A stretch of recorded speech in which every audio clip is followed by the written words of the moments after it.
So you have a gas grill and a steak, but you don't really know how to grill a perfect steak on a gas grill. Every time you try to, you either overcook it, turning it into a hockey puck, or undercook it and have to throw it into the microwave. That's wasted time and money, and I've been there. I do what everyone tells you to do. Put the steak on high heat, close the lid, and flip it once. That advice ended up in a disaster more times than I want to admit. Now imagine biting into a steak that's crispy on the outside and tender on the inside. No more dry steaks or wasted time. Well, today I'm showing you my 7-step process for grilling perfect steak on your gas grill. Now this isn't some new trend, and unlike the other basic tutorials, I walk you through the process step by step. And I show you tested steps that work on any gas grill, plus how to avoid 3 common mistakes. So let's get started. So step 1 is choose the right cut and thickness. When it comes to how to grill a perfect steak on a gas grill, avoiding one of the 3 biggest grill mistakes starts right here. Picking and prepping your steak. Nail this and you're set up for a juicy, flavorful steak. Skip this and even perfect grilling leaves you with a dry, bland steak, wasting your money and your effort. Your goal here is not to have to order Uber Eats tonight. So when at the grocery store, look for cuts like a ribeye or a New York strip. These are great steaks for grilling. They hold up well over high heat and are perfect for beginners. Today, I am using a T-bone because that was what was on sale. And I'm a frugal guy and I always take advantage of my sales. Now, it doesn't matter which cut you pick. What matters the most is the marbling and the thickness. Aim for a steak that is between 1 to 1.5 inches thick. This should give you the right amount of thickness where you shouldn't have to worry about the steak burning as soon as it hits the grill. Now, the marbling is those little white streaks that run throughout the meat. You want a nice fat cap around the edges and the marbling within the muscle fibers. You also want the steak to be red, not pink, or worse yet, gray. When it's red, you know that there's moisture within the meat. Step number 2 is prep and season properly. When it comes to prepping the steak for the grill, you want to get a good sear. And the first step in the process is to pat the steak dry with a paper towel. When you remove the moisture from the surface of the meat, you allow the steak to cook evenly and develop a nice crust and not steam. Another tip is to leave the steak out for about 30 minutes before it hits the grill. By doing this, you give the outside of the steak a chance to become slightly warmer than the internal part of the steak. The advantage here is that the outside will get crispier while the internal part cooks slower. Then it is time to move on to the seasoning part. Season generously with kosher salt, fresh cracked pepper, and a hint of smoked paprika for a unique smokiness without the charcoal. The salt is going to draw out even more moisture from the surface. And the really cool part is that the salt will dissolve right back into the meat, adding more flavor to the meat. Black pepper will add just a touch of crunch and heat, while the paprika adds some color and smokiness. Let it sit at room temperature for about 30 to 45 minutes while preheating the grill. Now you have a steak that's ready to hit the grill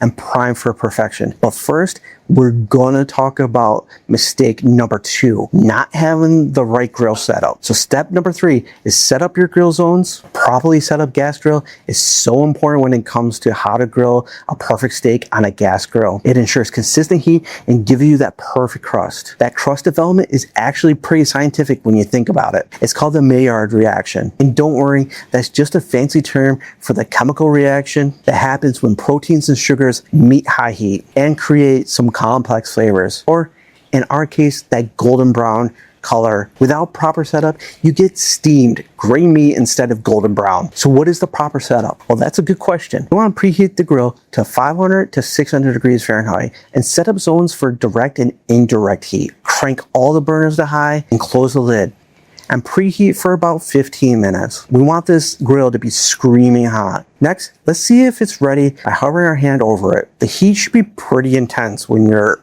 about 4 inches away from the grill grates. If you can hold your hand there for about 3 to 4 Mississippis, you're good to go. And then at this point, cut off one side of the grill to make it 2 zones.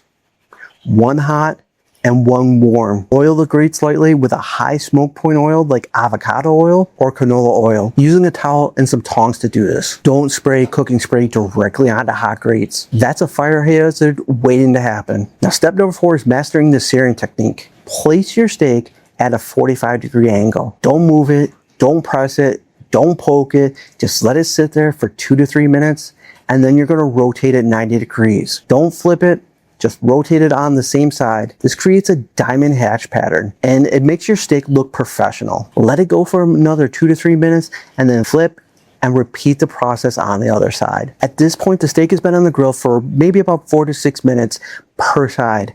So move the steak over to the indirect heat side to finish without burning it. Is it okay to nerd out here for just a moment? Good. The high heat is causing that Maillard reaction that I mentioned earlier, which not only creates flavor, but it also forms that crust that seals in the juice. But it actually doesn't seal the juices in. Instead, it creates a little barrier that slows moisture loss. Now, a few troubleshooting tips here are, if you get flare-ups, don't panic. Just move the steak to the cooler part of the grill until the flames have died down. Flare-ups happen when fat drips onto the burners. It's normal, but you don't want your steak sitting in the flames. If your grill has hot spots, and most do, move your steak away from the hot spots about halfway through the cooking process. That way you can ensure an even cook. Every grill is different, so take note of where your hot spots and your cool spots are for future reference. Now, a bonus tip that most videos don't mention is use a grill thermometer app on your phone that connects to a probe, like the Meter Plus probe.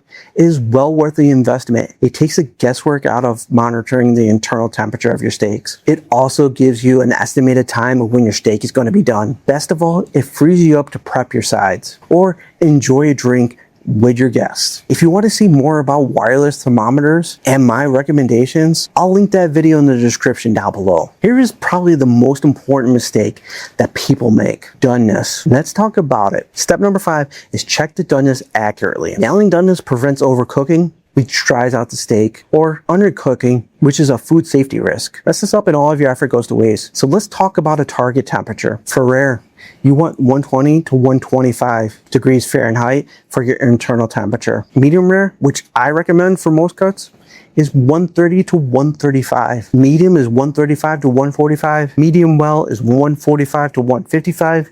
And well done is about 155 and above, though I really don't recommend going that high for most steaks. Now, there are 2 main ways to check for doneness. The most accurate is using an instant read thermometer. You would insert it into the thickest part of the steak, avoiding any bones or fat, which can give you some false readings. Take the temperature from the center of the steak, not the edge, for the most accurate temperature results. If you don't have a thermometer, there's the finger test method. Make an OK sign with your hand and feel the fleshy area between your thumb and index finger. When relaxed, this feels like raw meat. Put your thumb to your index finger and feel the same spot. That's rare. Thumb to middle finger is medium rare. Thumb to ring is medium, and thumb to pinky is well done. Now, this isn't the most accurate way of telling when your steak is done, so my recommendation is to use a thermometer instead. You're gonna wanna pull the steak off at about 5 degrees below your target temperature. Step number 6, rest with carryover cooking in mind, and then tent your steak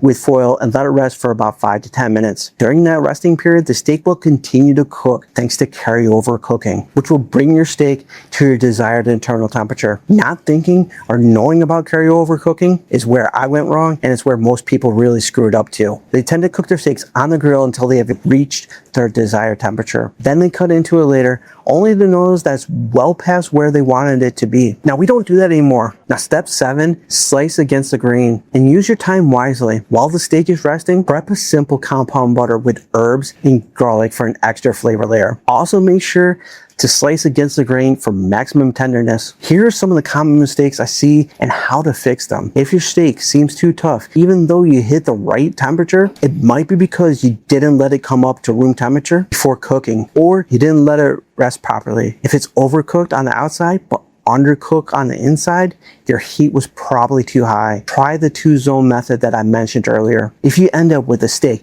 that's a little more done than you wanted, don't throw it out. Slice it really thin against the grain and use it for steak salads, fajitas, or sandwiches. It's still going to be delicious. And by the way, if you're new to backyard barbecue and you need some help with cooking times and temperatures, I have a free guide for you. It covers everything from meats to veggies, and it's perfect for getting started. It makes everything super simple for you. All you gotta do is comment 100 down below and I'll send it your way. All right, so now you know how to grill a perfect steak on a gas grill. One that is tender and juicy and has just the right amount of doneness. Take these tips that I have outlined here and try them for yourself. And let me know in the comments the results that you got. But here's the thing that I didn't mention at the beginning of this video. If you take these same steps and methods that I just showed you and apply it to cooking ribs, you can get some awesome fall off the bone ribs. And that is what I show you right here in this next video. So check it out now. You don't want to miss it. I'll see you there.